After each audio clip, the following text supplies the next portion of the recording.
এই চিহ্নটা সেটের মধ্যে ভাগ চিহ্ন হিসেবে ব্যবহৃত হয়। যেমন তোমাকে দেওয়া থাকবে a বাই b নির্ণয় করো। এখন a এর মান দেওয়া থাকবে 2 3 4 আর b এর মান দেওয়া থাকবে 3 4 5। এখন তোমাকে বলছে এর মান থেকে b এর মান ভাগ করতে। তাহলে তুমি যদি লেখো 2 3 4 ভাগ 3 4 5, তাহলে দেখো এই 2 3 এখানে এই 3 4 টা আছে, এখানে 3 4 টা আছে, তাহলে 3 4 3 4 চলে গেল, শুধু কি আছে এখানে 2 টা আছে, তাহলে 2। এই পাশে অর্থাৎ নিচে যেটাই বাকি থাকুক ওটা আমরা লিখব না, শুধু এইখানে যেটা বাকি থাকবো এই ক্ষেত্রে শুধু সেটাই লিখব। তাহলে এই চিহ্নটা কি? এই চিহ্নটা হচ্ছে ভাগ বা বলতে পারো বিয়োগ, এরকম কিছু একটা, কিন্তু নিচেরটা আমরা বসাবো না, শুধু কোনটা বসাবো? উপরটা বসাবো।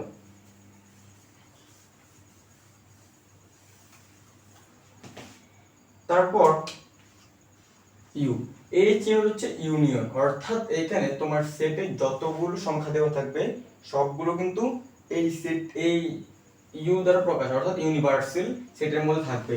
যেমন ইউনিভার্সাল সেট যদি 1 2 3 4 5, তাহলে তোমার এ সেটটা হতে হবে 1 2 3, বি হবে 2 4 5 এবং সি হতে হবে 1 4 5। অর্থাৎ তোমার যতগুলো থাকবে সবগুলো কিন্তু এই ইউনিভার্সালের মধ্যে থাকতে হবে, ঠিক আছে? তারপর অনেক সময় এই ইউনিভার্সালকে এইভাবে লেখা হয় এই চিহ্নটা মানে হচ্ছে এই ইউনিভার্সাল ইউ মাইনাস এ, তখন কিন্তু মাইনাস হিসেবে ব্যবহৃত হবে ইউ মাইনাস এ, এইভাবে দেওয়া থাকলে ইউ মাইনাস এ, তারপরে বি ইউ মাইনাস বি, অর্থাৎ এই চিহ্নটা থাকবে মানে ইউ মাইনাস বি, অর্থাৎ ইউনিভার্সাল থেকে বি এর সেটটা বিয়োগ। যেমন ইউনিভার্সাল যদি 1 2 3 4 5, বি এর মান হচ্ছে 2 4 5, তাহলে যদি এভাবে হয় বি ইউনিভার্সাল, তাহলে 1 2 3 4 5 থেকে 2 4 5 বিয়োগ চলে যাবে, তাহলে 2 4 5 চলে যাবে, শুধু থাকবে কি 1 3, শুধু থাকবে এইটা। আশা করি বুঝতে পেরেছো। তারপর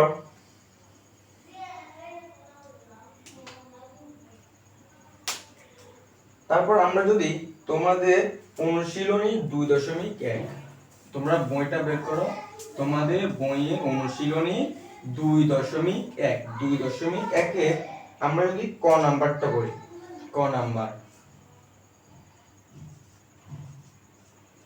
x summation m x square 9 এবং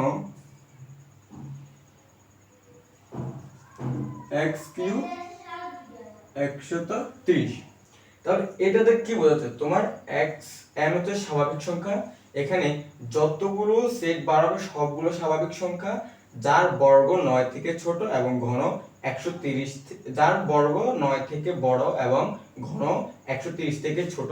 তাহলে যে সকল সংখ্যা এই স্ট্রাকচারটা অনুসরণ করবে শুধু ওই সকল সংখ্যাগুলো হবে। দেখো এখন যদি আমরা যদি x ইকুয়ালস টু 1 বসাই, x ইকুয়ালস টু 1 হলে তাহলে x square equals to 1 square সমান সমান 1। দেখো এটা কিন্তু 9 থেকে ছোট, একটা কিন্তু 9 থেকে ছোট, সুতরাং এটা মানছে না।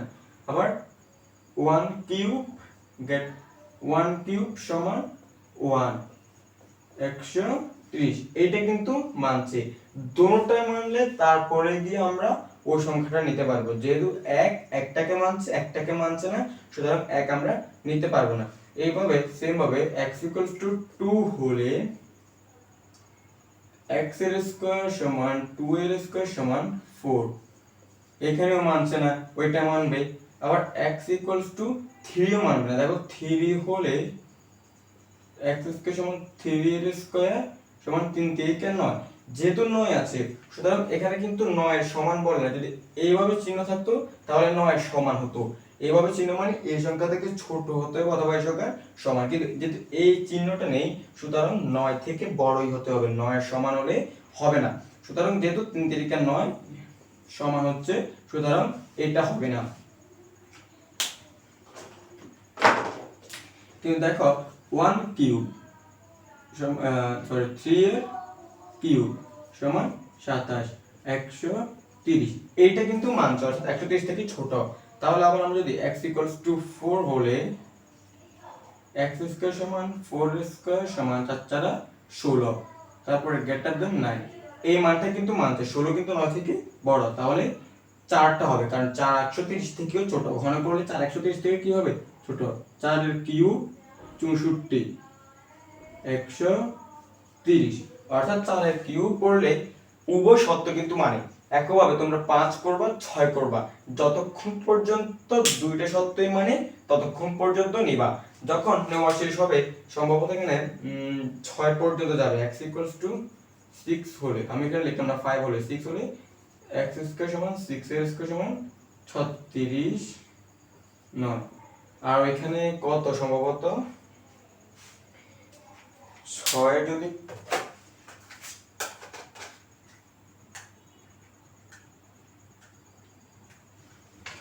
216, কত হয় 216 130, অর্থাৎ এটা কিন্তু মানছে না।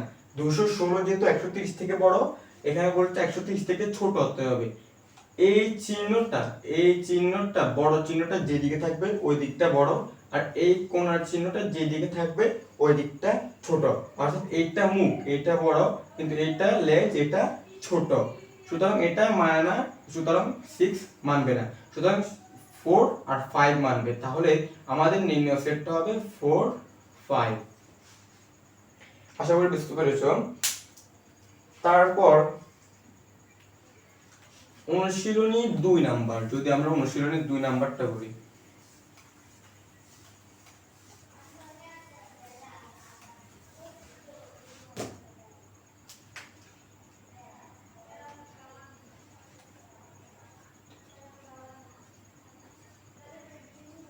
এটা তোমাদের অনুশীলনী 2 এর ক। দেখো বলছে এই সেটটাকে তালিকা পদ্ধতিতে প্রকাশ করার জন্য। আমরা এর আগে যেটা করছি ওইটা হচ্ছে সেট তালিকা পদ্ধতিতে সেট গঠন পদ্ধতি, অর্থাৎ সেট আমরা আগেটা করছিলাম সেট তালিকা থেকে সেট গঠন পদ্ধতি, এটা হচ্ছে সেট গঠন থেকে সেট তালিকা পদ্ধতি করব। সেট গঠন পদ্ধতি মানে হচ্ছে এই সংখ্যা আকারে প্রকাশ করা, আর সেট তালিকা হচ্ছে লিখিত আকারে প্রকাশ করা। এখন যেহেতু এটাকে সেট গঠন পদ্ধতি আমি মনে হয় ভুল বলছি, সেট তালিকা মানে হচ্ছে এইটা, মানে সেট তালিকা মানে হচ্ছে সংখ্যা আকারে প্রকাশ করা, আর সেট গঠন মানে হচ্ছে লিখিত আকারে প্রকাশ করা। এখন আমরা আগেরটা করছিলাম কি সেট গঠন হতে সেট তালিকা পদ্ধতি, এখন আমরা করব সেট গঠন হতে সেট তালিকা পদ্ধতি। দেখো এখানে প্রত্যেকটি সংখ্যা 2 করে বৃদ্ধি পাচ্ছে, তাহলে আমরা যদি লিখি, আমরা যদি এটাকে a ধরি, তাহলে a = x summation n, অর্থাৎ n মানে স্বাভাবিক সংখ্যা, এগুলো সবগুলো স্বাভাবিক সংখ্যা, আর x summation n is 2, x summation n is 2, এখানে সবগুলো কি সবগুলো 2 করে বৃদ্ধি পাচ্ছে। আবার এখানে সবগুলো সংখ্যা কিন্তু বিজোড় সংখ্যা, সবগুলো সংখ্যা কিন্তু কি বিজোড় সংখ্যা, তাহলে আমরা লিখতে পারি x summation n বিজোড় সংখ্যা, x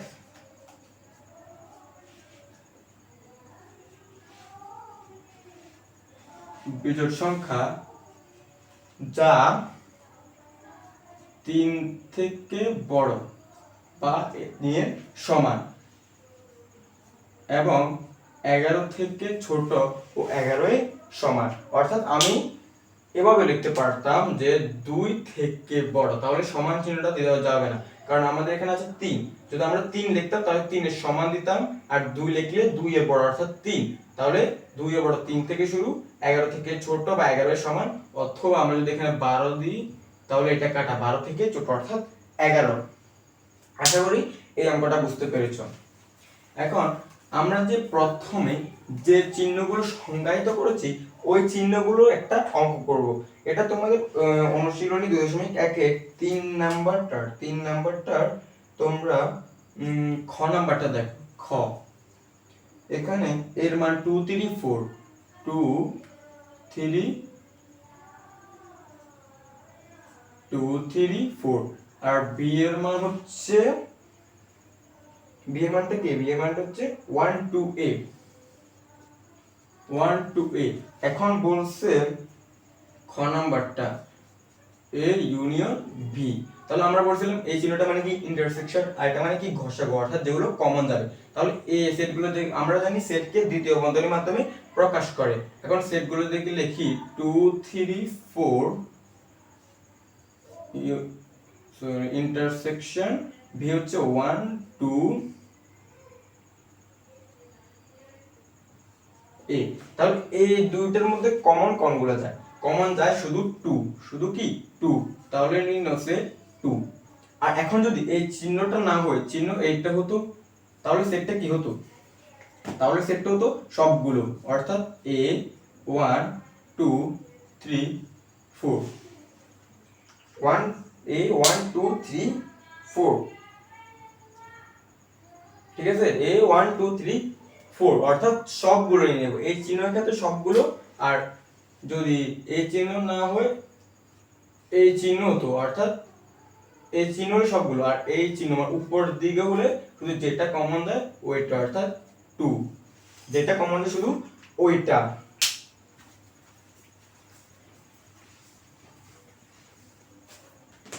এখন তোমাদেরকে বলছিলাম এই চিহ্নটা মানে হচ্ছে ইউনিভার্সাল থেকে ওই সংখ্যাটা বিয়োগ। এখন আমরা যদি তোমাদেরকে একটা অঙ্ক দিই u equals to 1 2 3 4 5 6, a equals to 1 3 5, b equals to 2 4 6। আমি তোমাদেরকে আবার বলছি সবগুলো সেটকে কিন্তু সেকেন্ড বন্ধনীর মাধ্যমে প্রকাশ করতে হবে, না হলে তোমার অঙ্ক কিন্তু ভুল হয়ে যাবে। এখন তোমার প্রশ্নটা হচ্ছে এমন ই ইন্টারসেকশন বি। এখন দেখো এই চিহ্নটা কিন্তু পুরো এই রাশিটার বাইরে, অর্থাৎ এইটা থেকে এই পুরো রাশিটাকে বিয়োগ করতে হবে। তাহলে আমরা জানি এটা মানে কি ইউ থেকে বিয়োগ, তাহলে U minus A intersection B.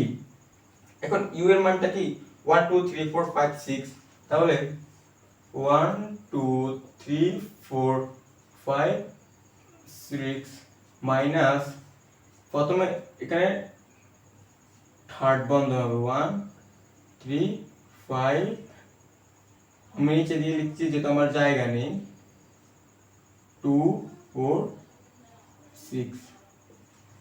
দেখো এইখানে আমাদের এই প্রথমে এই ব্র্যাকেটটা কাজ হয়ে যাবে, সুতরাং আমরা যেহেতু প্রতিটি সেটকে সেকেন্ড বন্ধনীর মাধ্যমে প্রকাশ করতে হবে, সুতরাং আমরা সেকেন্ড বন্ধনীর মাধ্যমে প্রকাশ করেছি এবং থার্ড বন্ধনী দিয়ে প্রথমে এই রাশিটা কাজ করব সেটা বুঝিয়ে দিয়েছি। এখন যদি আমরা এই রাশিটা কাজ করি তাহলে আমরা প্রথমে ইউনিভার্সিটি লিখে ফেলি 1 2 3 4 5 6 মাইনাস এই দুটো রাশির মধ্যে যেহেতু চিহ্ন এটা, অর্থাৎ এটা মানে কি, এটা মানে হচ্ছে সবগুলো কমন, এটা মানে কি সবগুলো কমন। এখন সবগুলো কমন নিলে কি কি থাকে 1 3 5 3, অর্থাৎ 1 1 3 4 5 6, অর্থাৎ শুধু 2, এখান থেকে সবগুলো বিয়োগ চলে শুধু 2 থাকে, শুধু কি থাকে 2 থাকে, সুতরাং নিম্নসে 2।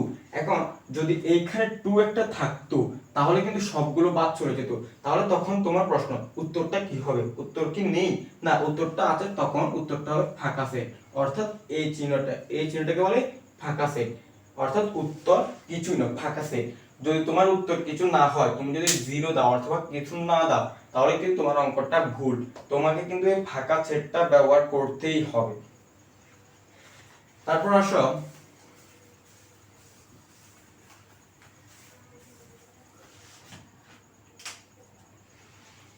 P A. এখন আমরা জানি এ ভি এগুলো হচ্ছে একটা সেটের আমরা প্রকাশ করি, ভি দিয়ে একটা সেটকে প্রকাশ করি, তাহলে এখানে পিটা কি, এখন এই পিটা হচ্ছে উপসেট, পিটা কি পিটা হচ্ছে উপসেট। এখন বলতে পারো উপসেটটা কি, উপসেটটা হচ্ছে একটা সেটকে কতবার লেখা যায়, একটা সেটকে কতবার লেখা যায়। যেমন ধরো এর মান হচ্ছে এখানে 1 2 3 1 2 3, এখন বলছে পি এ অর্থাৎ 1 2 3 সমান, আমরা এই 1 2 3 কে কতবার লিখতে পারি সেটা আমরা দেখব। 1 2 3 একবার লিখলাম, 1 2 দুইবার, 1 3 তিনবার, তারপর হচ্ছে কি লিখতে পারি 2 3 2 3, তারপর 1 3 লিখছি, 1 3 লিখছি, হ্যাঁ, তারপর হচ্ছে 1, তারপর হচ্ছে 2, তারপর হচ্ছে 3, তারপর হচ্ছে ফাঁকা সেট। ফাঁকা সেট কিন্তু তোমাকে দেওয়া লাগবে, উপসেটের ক্ষেত্রে সর্বশেষ একটা ফাঁকা সেট থাকবেই, প্রত্যেকটি উপসেটের ক্ষেত্রে একটা ফাঁকা সেট থাকবেই। তারপর আবার এটা ব্র্যাকেট, এটা ব্র্যাকেট। এখন তুমি কিভাবে বুঝবে যে তুমি সবগুলো লিখছো নাকি এখন আরো লেখা যায় নাকি এখনো বাকি আছে? এখন এটার একটা সূত্র আছে, উপসেটের একটা সূত্র হচ্ছে 2 টু দি পাওয়ার n, অর্থাৎ 2 n হচ্ছে যতগুলো সংখ্যা থাকবে, যেমন এখানে তিনটা আছে 2 টু দি পাওয়ার 3, তাহলে 2 পূরণ 2 পূরণ 2, অর্থাৎ 2 দুগুণে 4, 4 দুগুণে 8টা, অর্থাৎ 8টা থাকলে বুঝবে তোমার অঙ্কটা সঠিক। যদি 8টা থেকে কম থাকে তাহলে বুঝবে তোমার অঙ্কটা ভুল। তারপর এখানে কয়টা আছে? 1টা 2টা 3টা 4টা 5টা 6টা 7টা 8টা, এই ফাঁকা সেট সহ কিন্তু 8টা, সুতরাং তোমাদেরকে কিন্তু ফাঁকা সেটটা ব্যবহার করতে হবে। তাহলে এখানে 8টা আছে, মানে আমাদের এটা সঠিক। এখন যদি তোমাদেরকে আরো একটা দিই, p উপসেট b, এখন b ইকুয়ালস টু 1 2 3 4, 1 2 3 4, তাহলে p 1 2 3 4, 1 2 3 4 একবার লিখলাম। আচ্ছা, প্রথমে আমরা দেখি আমাদের কয়টা হতে পারে। 2 to the power n, 2 to the power কি হবে, কয়টা আছে? 4টা, 4, তাহলে 2 দুগুণে 4, 4 দুগুণে 8, দুগুণে 16, অর্থাৎ 16টা হবে। কয়টা হবে? 16টা হবে। তাহলে একটা 1 2 3 1 3 4, 1 2 4 2 3 4, 1 2 1 3 1 4 2 3 2 4 3 4 1 2 3 4, অর্থাৎ আমরা যতবার করে আলাদা আলাদা ভাবে লেখা যায় ততবার লিখবো। তাহলে আরেকটা হচ্ছে ফাঁকা সেট। তাহলে কয়টা হয়েছে? 1টা 2টা 3টা 4টা 5টা 6টা 7টা 8টা 9টা 10টা 11 12 13 14 15 16টা, অর্থাৎ যেটা আমাদের 2 টু দি পাওয়ার 4 16টা হয়েছে, সুতরাং আমাদের এটাও সঠিক। আশা করি তোমরা উপসেটের নিয়মটা বুঝতে পেরেছো।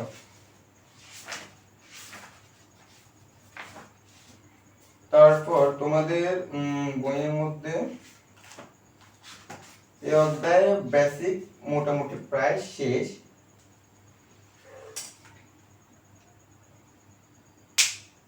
এখন দেখো এই অধ্যায়ে কিছু চিহ্ন, প্রতীকী সংকেত, যেগুলো প্রতীকটা তোমাকে কি বোঝায়। যেমন ধরো তোমার ভিডিও থাকে x সামেশন z, আমরা ওই যে সেট গঠন তালিকা পদ্ধতি করেছিলাম না, ওইখানে আমরা দিয়েছিলাম x সামেশন n সাম ইনটু x 7 এভাবে দিয়েছিলাম না আমরা ওটা। এইখানে n টা কিন্তু স্বাভাবিক সংখ্যা, অর্থাৎ 1 2 3 এগুলো স্বাভাবিক সংখ্যা। এখন যদি n এর পরিবর্তে z টা থাকতো তাহলে কি বোঝাতো? তাহলে z মানে পূর্ণ সংখ্যা, অর্থাৎ প্লাস মাইনাস 1 আসতে পারে, প্লাস মাইনাস 2, প্লাস মাইনাস 3, অর্থাৎ প্লাসও আসতে পারে মাইনাসও আসতে পারে। আবার x, যদি এখানে x থাকতো তাহলে x টা মানে কি বোঝাতো? তাহলে x টা মানে হচ্ছে মৌলিক সংখ্যা, x টা মানে কি মৌলিক সংখ্যা। আমরা তো এখানে করছিলাম x সামেশন n, ওইটা মনে হয় আমাদের ভুল হয়েছে, ওইটা হবে এরকম, যদি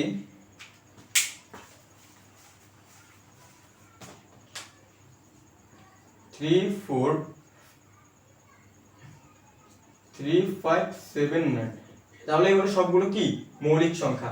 তাহলে আমরা যদি a ধরি, a সমান a সমান এইটা, অর্থাৎ এই সেটটাকে একটা নাম দিলাম a, তাহলে a সমান x x সামেশন x, যেহেতু মৌলিক সংখ্যা x দ্বারা মৌলিক সংখ্যা বোঝায়, ইনটু x সামেশন x মৌলিক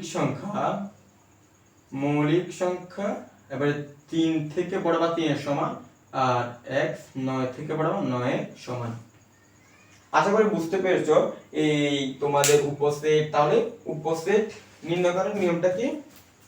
উপসেট নির্ণয় করার নিয়মটা হচ্ছে কি, প্রথমে আমরা বুঝবো কয়টা আছে ওইটা সংজ্ঞায়িত করব, 2 to the power n, n হচ্ছে যতগুলো সংখ্যা থাকবে ততগুলো। আর উপসেটকে পি দ্বারা প্রকাশ করা হয়। তারপর আমরা শিখলাম এই চিহ্নটা মানে হচ্ছে ঘষাগুর মতো যেগুলো শুধু কমন যায়। আর তারপর শিখলাম এই চিহ্নটা শুধু কমন আনকমন সবগুলো। এই চিহ্নটা কি কমন আনকমন সবগুলো।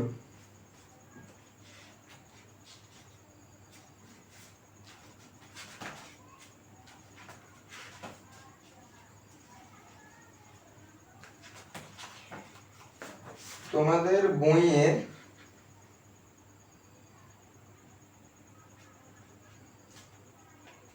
আরো একটা আমাদের চিহ্ন রয়ে গেল, সেটি হচ্ছে কার্তেজীয় গুণক। সেটা কেমন? a পূরণ b। তোমরা বলছো আমার এটা আবার কি? দেখো a equals to 2 3 4, b equals to 2 5 6,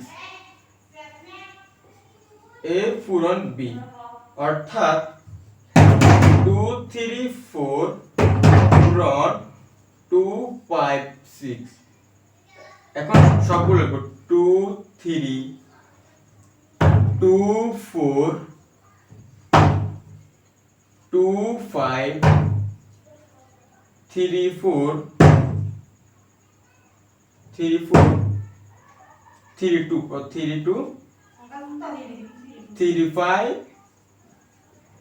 3 6 4 5